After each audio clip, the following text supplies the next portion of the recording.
วิทยาลัยลาวท็อปร่วมกับบริษัท108 จอบสร้างความเข้มแข็งและก็เกี่ยมความพร้อมให้แก่นักศึกษาก่อนเข้าสู่ตลาดแรงงานเพื่อเป็นการยกระดับทางด้านทักษะและก็เปิดโอกาสในการประกอบอาชีพให้แก่นักศึกษาในอนาคตวันที่ 30 เมษายน 2026 อยู่ที่วิทยาลัยลาวท็อปได้มีลงนามบทบันทึกความเข้าใจ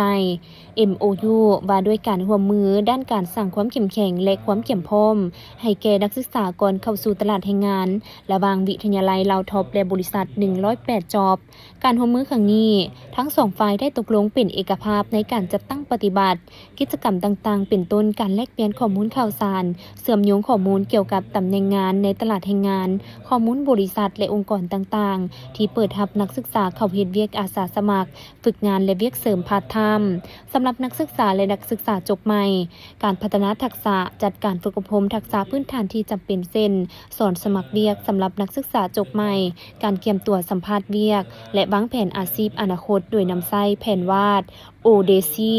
เครื่องมือที่ใช้ในการค้นหาตัวเองตามหลักเกณฑ์คิดแบบนักออกแบบการติดตามผลการศึกษาความการเฮ็ดการสำรวจนักศึกษาที่สำเร็จการศึกษาไปแล้วการนำห้อยนักศึกษาเพื่อระบุสิ่งสำคัญจำเป็นต้องเปลี่ยนแปลงหรือปรับปรุงเพิ่มเติมให้แน่ใจว่านักศึกษาจบใหม่มีการจ้างงานและสามารถมีส่วนร่วมในการพัฒนาคุณภาพการศึกษาให้แท้เหมาะกับความต้องการของตลาดแรงงานพร้อมนี้วิทยาลัยลาวท็อปจะเป็นผู้อำนวยความสะดวกในการประสานงานกับนักศึกษาและครูอาจารย์เพื่อให้กิจกรรมต่างๆดำเนินไปอย่างมีประสิทธิภาพส่วนบริษัท108 จอบจะเป็นผู้รับผิดชอบหลักในการสนองข้อมูลตำแหน่งงานข้อมูลบริษัทองค์กรที่เปิดรับนักศึกษาให้ในการเฮ็ดเวียกอาสาสมัครรวมทั้งการจัดฝึกอบรมและอื่นๆพิธีเซ็นบทบันทึกความเข้าใจครั้งนี้ได้มีขึ้นระหว่างท่านแก้ววิสุขดาลสารผู้อำนวยการบริษัท108 จอบและท่านพันธวิไลนวลหุ่นผู้อำนวยการวิทยาลัยลาวท็อปซึ่งมีภาคส่วนที่เกี่ยวข้องร่วมเป็นสักขีพยานตบมือจ้ะ